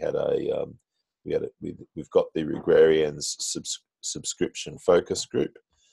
We had something like 35 people. So when we decided to move to look at doing subscriptions, we had about 35 or 36 people join that group inside of the workplace, and we had a really intense period for probably about a month, and you can go and have a look at that at some stage, or join it, because we're about to kick it on again.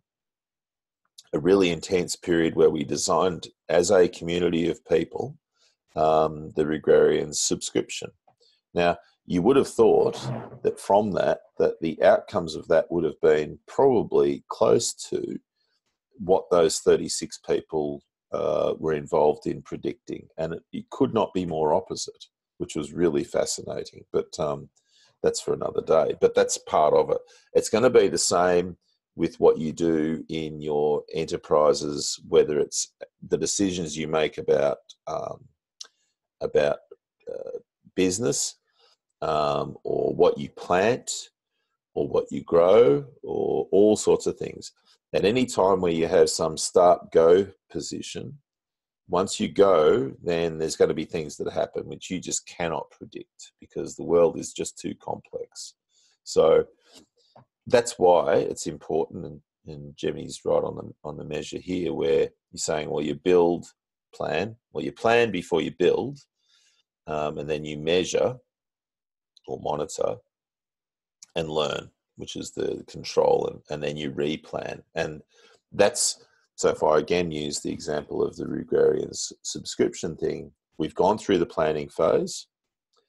We assumed that we were wrong by not going too hard and fast with it, and in putting it out to the world, as it were, and promising all sorts of things, right? Which is something that some people might do. So we put that out there. We then got our results. We got our subscriptions, including those of you who are here with us today. There's 53 planner level subscribers now. So we've got you.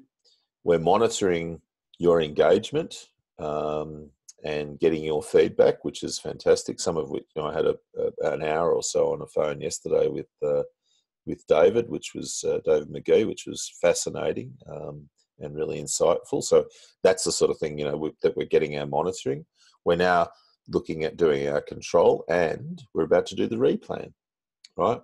Now, the replan will also result in things not going as we planned, and of course, we'll have to go through the same and that's why it's a loop. It's a constant process. So that's where we're up to, and yeah, thanks, David. I really appreciate that, and I appreciated that conversation we had yesterday. It's great that we're able to do this in this era. That people who've never met from on different sides of the planet can get together. I don't know what's going on there. Get fit. Is that how that works? All right. So coming back to it, in terms of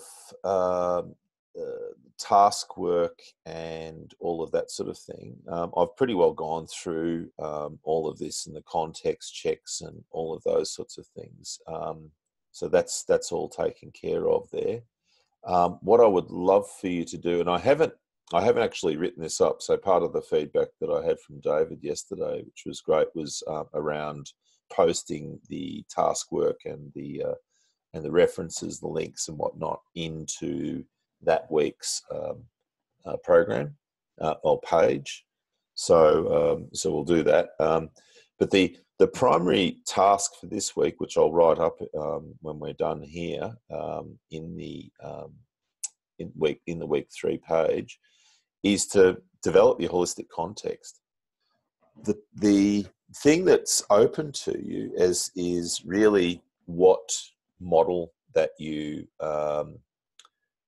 what model that you use, what template that you use, and there are a few. So I did ask people last week to go and have a bit of a look around, look at the 10-week stuff that Javin did and some of the outcomes that people had with that and so on. So if you did have a chance to do that, that'd be great. Or you can still do that today or tomorrow. I would say that, and this is, I think I had another chat with someone yesterday. Oh, Bill Wern, who's a holistic manager, who's also a planner subscriber. He's got a large grazing property in southern New South Wales. We were talking about holistic context, and this came up with, I think, a thread that James brought up, James Lacey and Kyneton brought up about how do we do this when we've got a family or other, significant others around us, blah, blah, blah. So I think the general advice there was that we gave through the week, James and to Bill and others, was that it's best, and sorry, what Bill was saying, because he's involved with 8 other families. They've got actually an organisation which is called 8 Families, which I'll just quickly show you. 8 families. So they're 8 families who are all holistic managers, and they all work together and have got a value chain together. So it's sort of like a private holistic management hub of practice. And we were talking about the development of holistic context and how ultimately, coming back to what we said with James as well, ultimately it starts with you.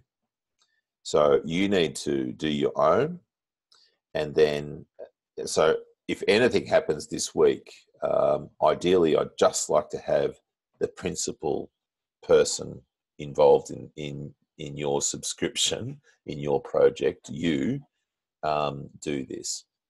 If you can do that, that'd be great. If others can do it as well, and you can contribute to more of a meta holistic context, as it were, great. But at the very least, just start with yourself, because as Bill and I discussed yesterday, in their practice, they found that when they tried to pull it all together, it just became very, very complex. And they basically came back to deciding, well, let's each of us do our individuals, and then together we will feed that together. And that's a process that takes time. Humans are complex organisms with complex emotions and social mores and all of psychology. So it's important to acknowledge that. And I think that the easiest way for us to conquer that and do that within the time frame of this program, if that's important to you keeping up with, as it were, then please just focus on doing your own, and we'll work on the rest. Realizing as well that generally when you look and reflect upon the holistic context that others do as well, there's usually very little difference between any of us. We all generally seek many of the same things. There's just nuance of difference. So, which is a good thing, right? But there will certainly be some differences. But yeah, just do that yourself. So I think we can. What I'll do, I've made a note this morning to get up a few of those templates. So as soon as I finish this morning's session, I'll get to putting some of those blank templates up in the week 3 page, so you've got them there ready to go. And that's the task. It's just as simple as that. To choose a template and fill it out to the best of your ability. Do your vomit draft, as it were. Do some refinement. Notify me of what you've done, and we can have a look. And if there's anything that's really glaring, then I'll make some comment or otherwise. All right. Well, with that, I'm going to get over to Fitz. Yeah, Fitz. Do I get you? I'll just get in this little bloody allow to talk. Hello. Hey, Fitz. How are you, mate? Doing good. Good. I'm going to get you, and I'm going to get Ben as well. I'm going to allow him to talk as well. I think that should work. Unmute. Hopefully. I'm collecting. So you still there, Fitz?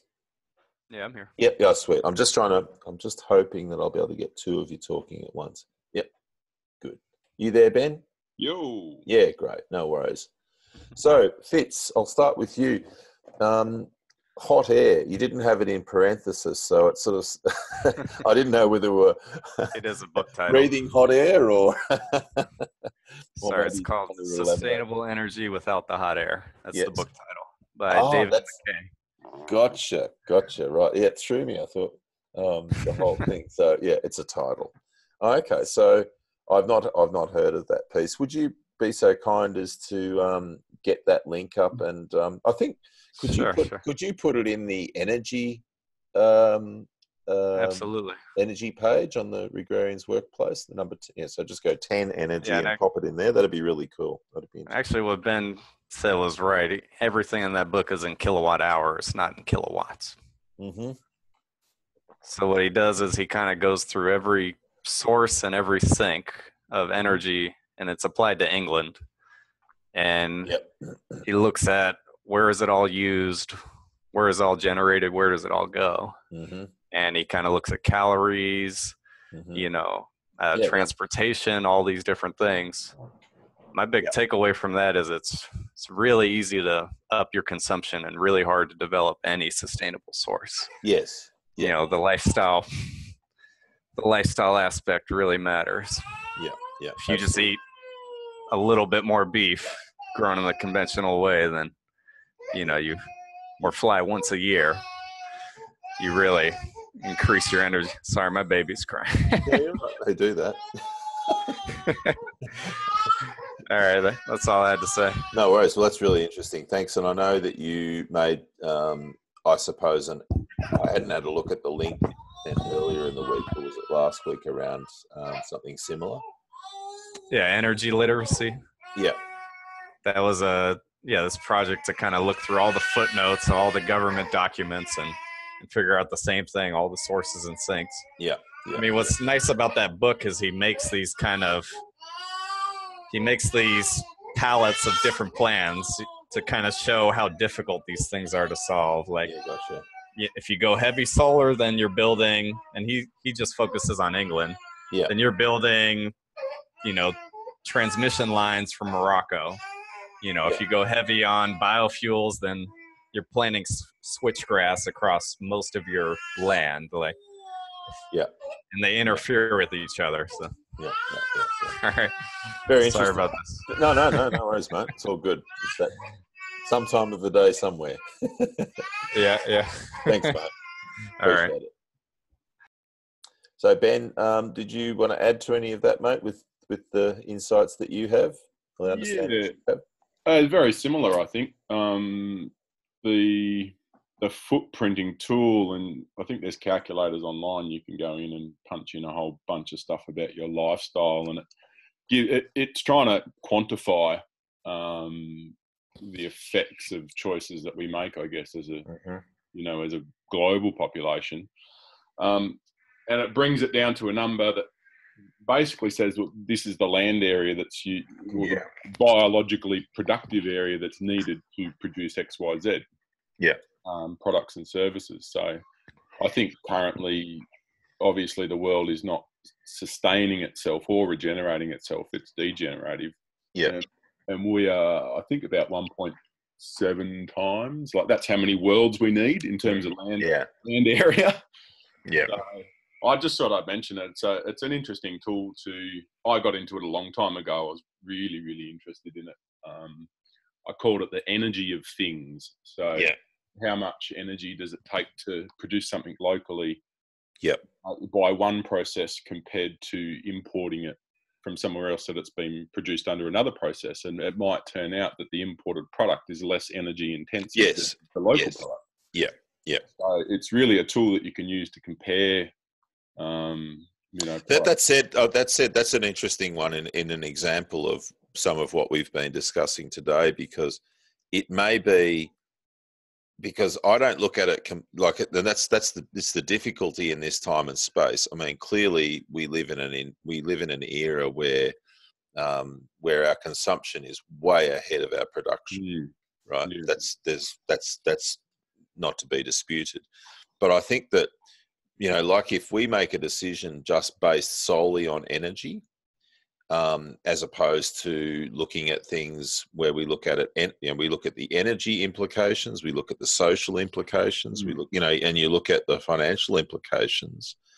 Like, for example, it's probably cheaper to have underpants made somewhere else, right?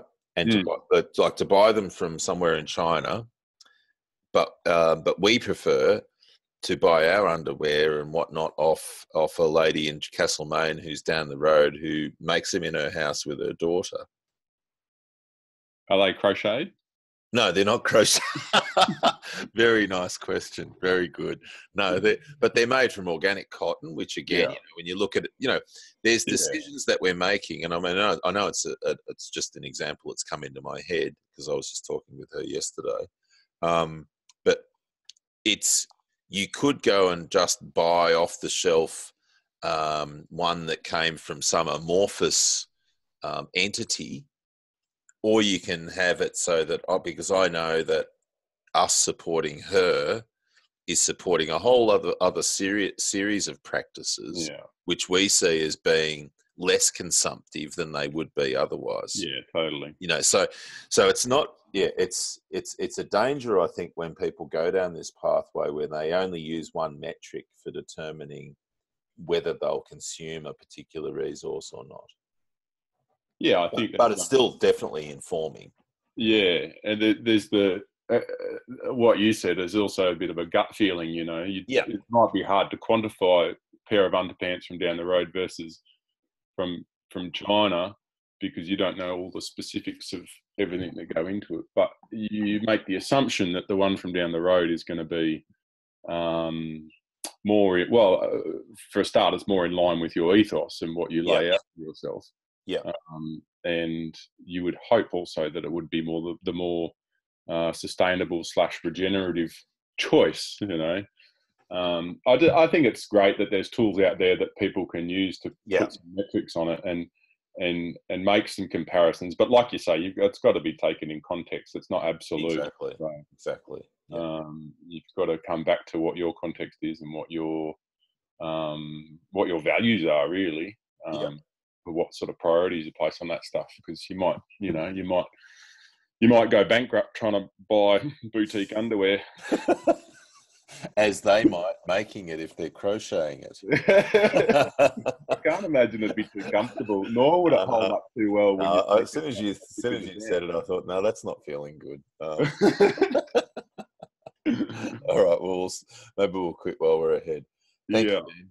Thanks, mate. Did you have any other comments on today or any questions while I've got you? No, great. Just chugging along. Made lots of notes. We've got to get down and dirty with doing context this week. I've sort of started it. I've got a bit of a draft, but I haven't put anything up yet. Sweet. All and right. I think we're in that boat of Helen and I doing separate ones to start with. Yeah. Which has been a sticking point for us, and I haven't sort of spoken about that, but that's been me having more of a background in this stuff, and I guess her coming from, she's a midwife, so and hasn't had the years and years of reading and research and working. Yeah, I don't think that's necessarily, because the reading and research can in some ways make you overthink some of this stuff, I think. So I think that those people that I've seen that have sort of just looked at a set of questions. That's why I really liked what Bruce Ward did, because Bruce Ward took the jargon sort of out of it. Yeah. And, got those questions. What is it, what makes you get out of bed in the morning? And and because Bruce was working with farmers all the time. And so he's taking this very jargony, academic stuff that Savory put together, and then he's hit the ground running with it with farmers, and the farmers are going, what the hell? And, talk English, mate, or talk Australian. And so, so the sort of questions that he framed are still getting the answers that we want and that we need, but doing it in a way. So there's part of that. And this would add to Fitz's thing. I mean, I've often thought too of, Fitz has added here, would you add any context checks? I just like to broadly have a conversation within the Agrarians workplace of the questions that people would like to ask. If you want to create your own template with the kind of questions that you think are important, then go for it. You don't have to follow this at all. That's why I've got the future authoring program there. If that's what works for you, or you want to make up something yourself, which just gives a sense to us of what your rules are, whatever works for me. Just as long as you do something about creating your framework, because otherwise we just don't. When it comes to making decisions about where to put your pipes or even to do pipes, we don't have any basis upon which to do that. It's just, we're just doing it for the sake of it. Anyway, have a crack. Very good. To see what Helen's got to. Yeah. Oh, is Helen on the workplace or? She's not as yet. Things are pretty hectic for us, so we're just sure. No worries. Well, if she wants to, just let me know. Yeah, I think she's sort of easing in. She's dropped in on a few of the webinars and found it interesting. Yeah.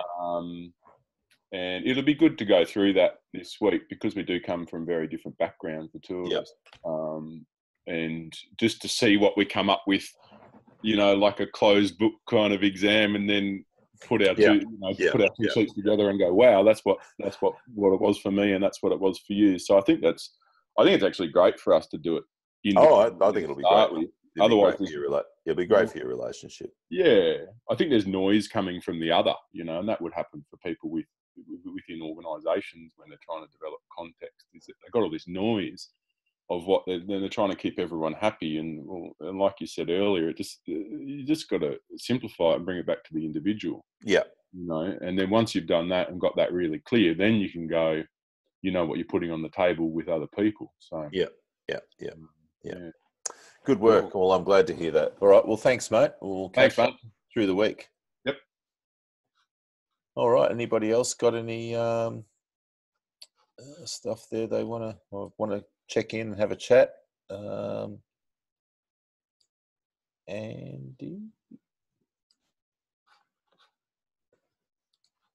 Andy's just asked a question. I might just get you to elaborate on that, please, Andy.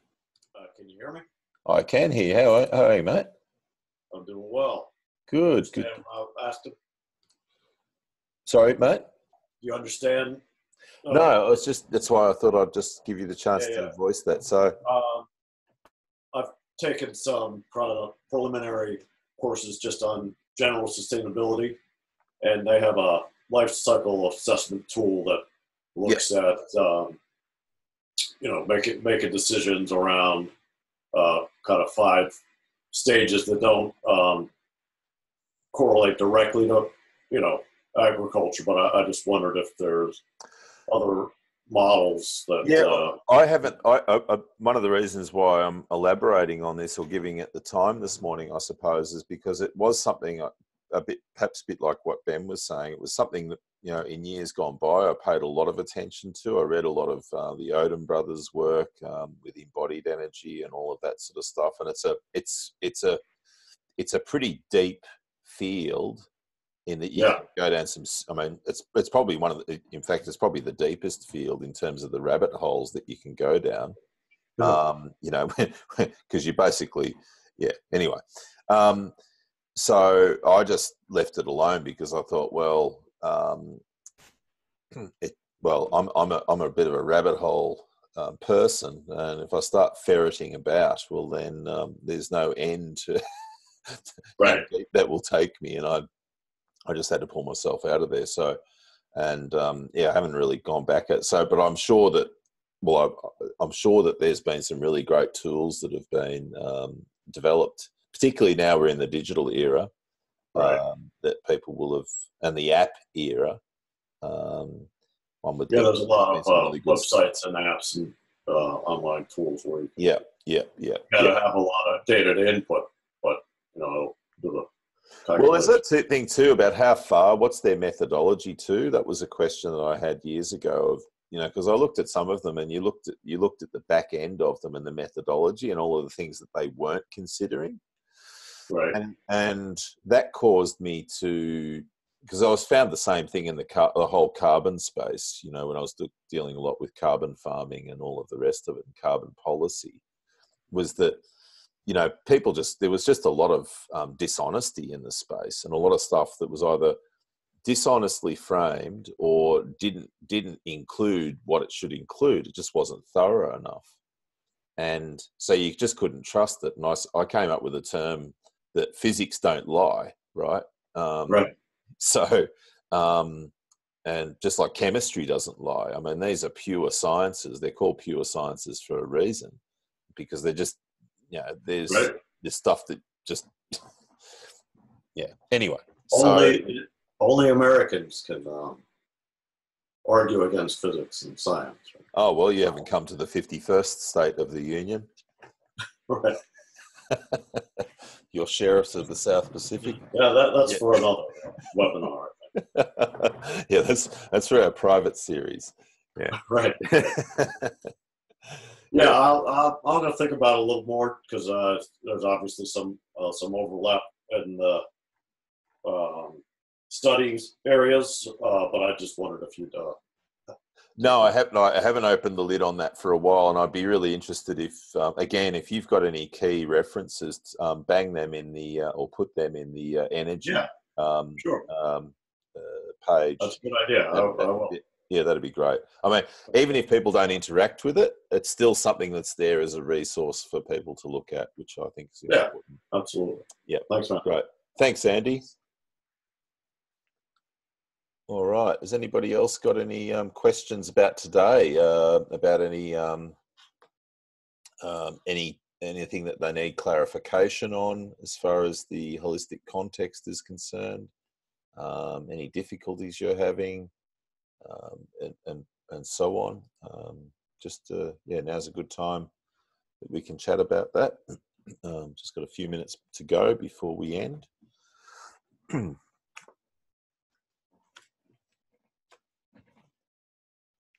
Okay. Oh, Ben B has raised his hand. Unmute. Okay. Yes, Ben. Sorry, mate. I clicked on the Q&A, but it's not working, so I thought I'd put my hand up. Yeah, that works as well. It went bing. You've probably answered this, but just a logistical question. The PowerPoints, they're on the Google Drive. Yeah. So you just go to... So this is the Google Drive here. Yeah. Hope you can see that on the screen. Just go to Rex Presentations. Gotcha. Yep. Fantastic. Thank you. No worries. So as each one gets done, I put them up. Yep. Perfect. Right. It's just handy to have the links in HTML. Yeah. No worries. Yeah. All right. All good. Thank you. No other questions from anybody? I'll just pop you. Yeah, you can just use that little hand. Oh, hang on. There's someone there who's asked a question. Alex. Yes. Alex, there you are. Hey, Alex. Hello. G'day, mate. How are you? Not too bad, Darren. How are you? Good. It's been a while. Yeah, good to hear your voice again. Yeah, same. The difference was there, Alan and the team, I suppose, at Savory. It was particularly after they had I don't know what happened ultimately, but when they had the sort of split from Holistic Management International and then they went off and created the Savory Institute, one of the big things that happened was the creation of the holistic context. I thought it was a really appropriate thing. Part of that, I had a conversation with Milkwood's Nick Ritter around the time. And Nick was sort of carrying this narrative that, because he's a permaculture course teacher, among other things, and he was carrying this narrative that permaculture is, for him, is a goal. And I thought, oh, that's interesting, because at the same time, a lot of us had been using holistic context, and I'd worked with Milkwood themselves in their early days to help them develop what we called then the holistic goal, or their holistic goal. And so it was interesting for him to use that. And I thought, yeah, well, it's actually about right, because, you know, a goal is something that seems like, when he said it like that, it seemed like, well, it puts it out of reach almost, because it is such a, you know, I would say a permaculture by definition is actually a pretty bloody lofty goal, because it's got a bit of utopia wrapped around it, which is difficult, or you might say impossible. Context, however, puts you more in where you are today. And I thought that it was a better, and having talked to Alan about it, that's more or less where it's got to. So I thought that when I first heard it and heard Nick, and then in talking with Alan, he felt that goal was, a lot of people don't achieve their goals. And goals change as you go seeking them.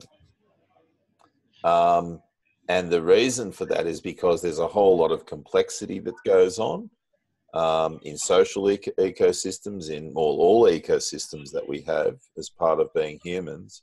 And that it's better to sort of have a context of where you are, rather than having a goal of where you're not, and a goal that's got moving posts, if that makes sense.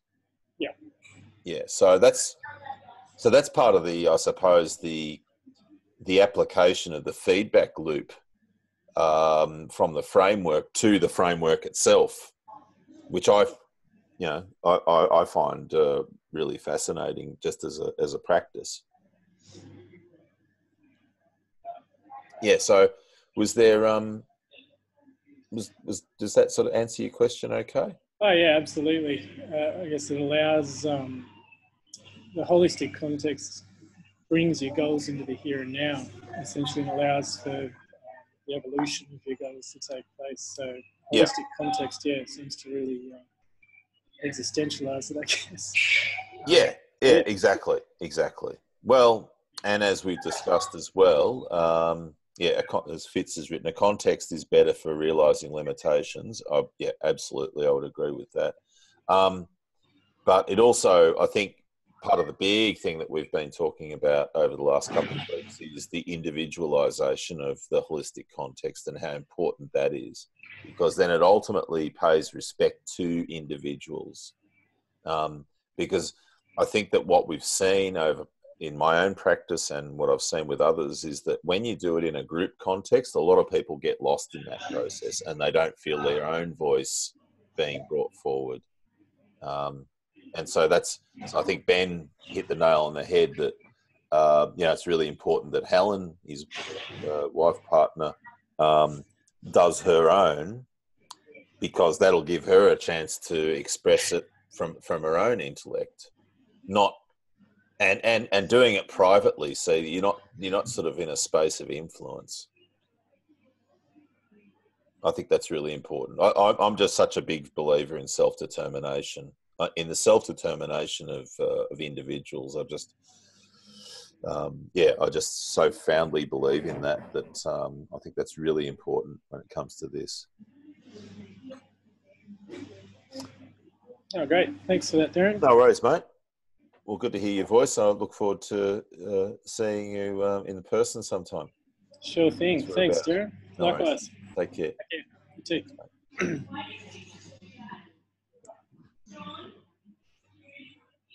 Okay.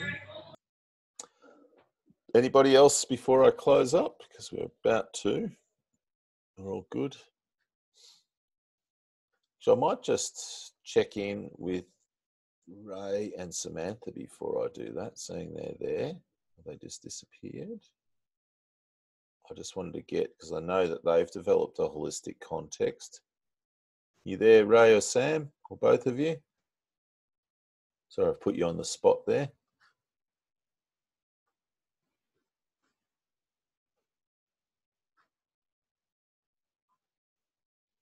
No?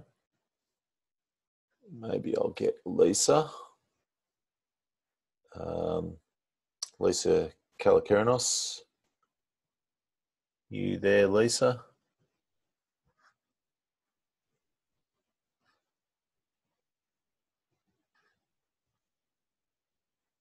Doesn't look like I can get either of them right now. I was just going to ask, because both of these people have done, or these families have done their holistic context before this, and I just wanted to get their take on how they approached it, but perhaps that's for another time. Or, oh, there you go. Who have you got there? Have you got us? I've got you too, yes. Ray and Samantha, how are you? Yeah, good.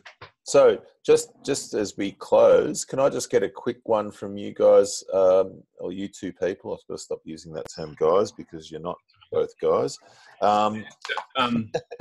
Quickly, one of the things that Brian Welberg went through with us when we did the training with him was that you spend some time in a cemetery thinking about, about your own dash as a way to develop your own personal holistic context. Yep.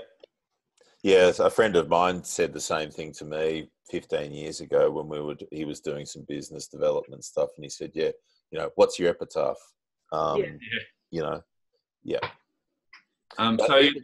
But individually, how did you go about the process of developing a holistic context? You did yours individually and then brought that together? No, we actually did our farm one first. Yes. And it's a bloody long time ago. I'm trying to think of what process we went through.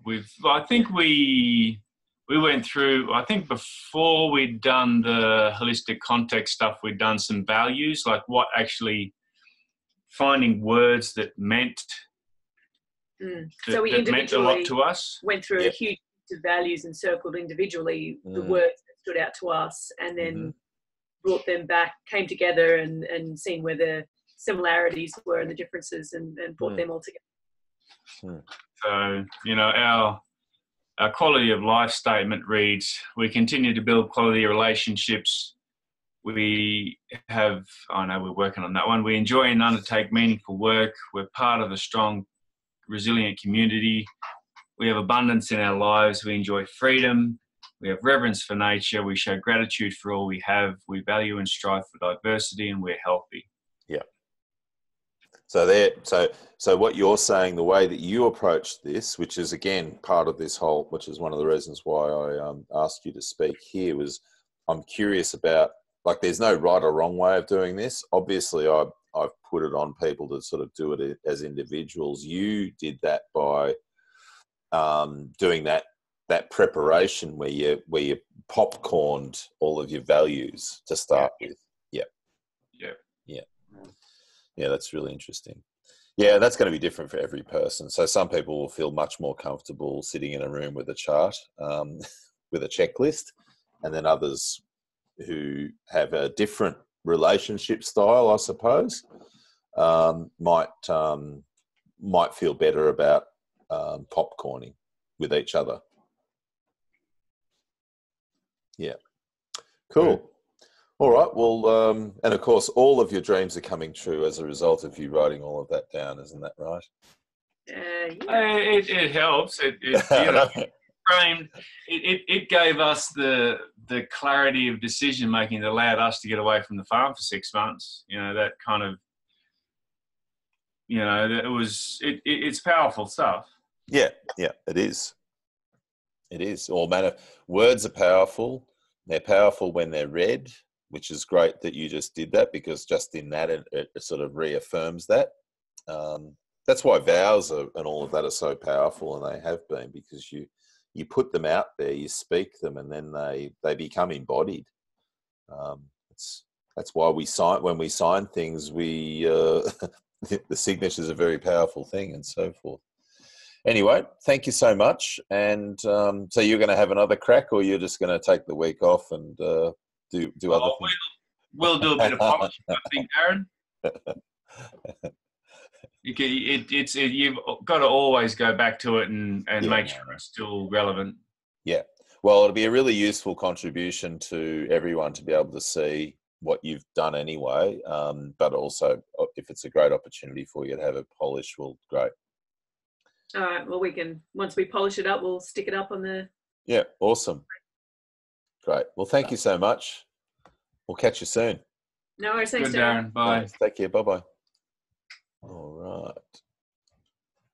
Okay, well, that brings us to a close for this morning. Thank you so much for joining us, everyone, and I look forward to your contexts forthcoming. And in the meantime, I'll get some of those things I promised up, and we'll get those various templates up, and we'll see where that all takes us.